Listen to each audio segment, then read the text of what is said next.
Hi guys, so obviously as you can see I'm back. Welcome to my sofa and my place for the next 2 weeks. Right, so travelling yesterday was fine until we got to the gate. Right, so everything went smoothly, perfect, fine until then.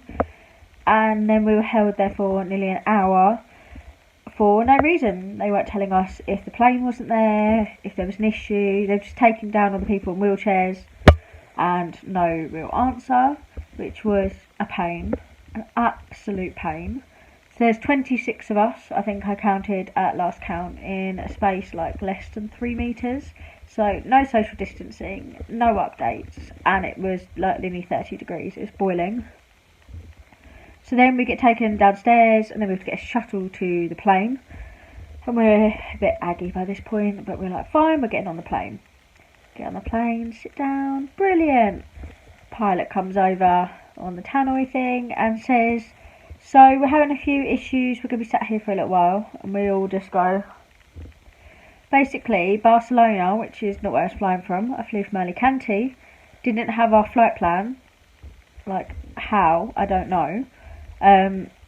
But yeah, so they didn't have our flight plan, which then meant we were held there in total. I think it was, we were meant to leave at 10:50 and we left like 2:30, just before 2:30.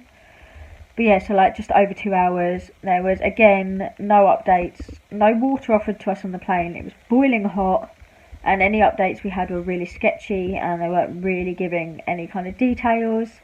We had loads of drunk people at the very front of the plane. And we were nearer the back, so we were okay, but they were so annoying, kept standing up, kept walking, no masks. Yeah, the flying out to Spain was brilliant, and the flying back was just horrendous. I don't really know how the experiences were so different. On the way back, so many people weren't wearing their masks, so if they were wearing them like this, rather than obviously covering the whole face. They were wearing them like under their nose, which I just don't get. Like, I just don't get it. But yeah, so the actual flight was 2 hours and 10 minutes ish. Apart from the roughest landing I probably ever had, apart from maybe one flight, it was okay.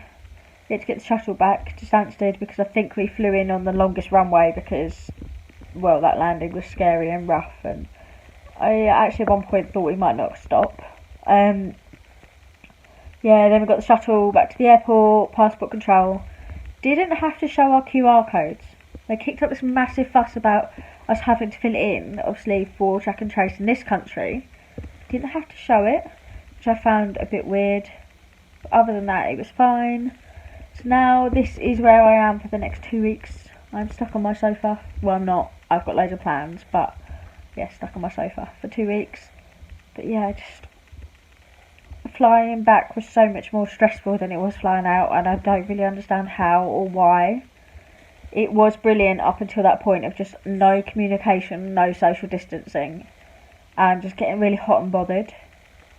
But yeah, flying out 10 out of 10, flying back 4 out of 10. I don't know, it was just stressful and not pleasant at all. But yeah, so I'm back guys. I've got a few more videos to show. So I will upload them. They'll be up every Wednesday for the foreseeable. Alright guys, so I am going to unpack. That's all I've got to do now. I've just got to unpack. So maybe I might film my highlights of what I bought. I might not. I don't know. But yeah, see you later guys. Bye.